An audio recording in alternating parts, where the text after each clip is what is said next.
refresher training on basic life support and basic first aid sinagawa sa Barangay Pitugo, Municipality of Kalingalan, Kaluang, Sulu.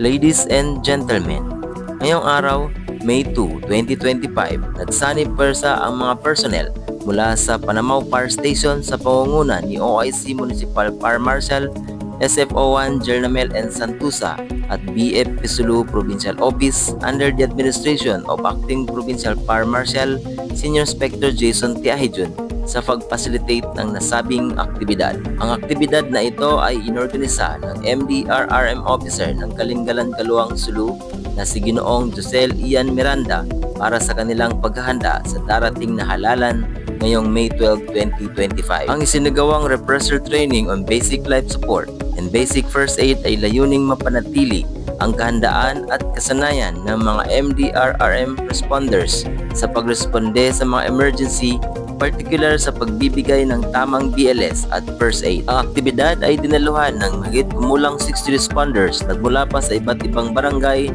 ng Kalingalan, Kaluang, Sulu. Ang training ay binubuo ng mga sumusunod na paksa tulad ng CPR, pagbibigay ng pansamantalang lunas sa pagdurugo, bali at iba pang karaniwang pinsala, tamang paglalapat ng pressure bandage at splinting at pagtransport ng pasyente sa ligtas at epektibong paraan. Ang pagsasanay ay naisagawa ng maayos at naging matagumpay. Ang mga kalahok ay nagpakita ng mataas na antas ng interes at partisipasyon.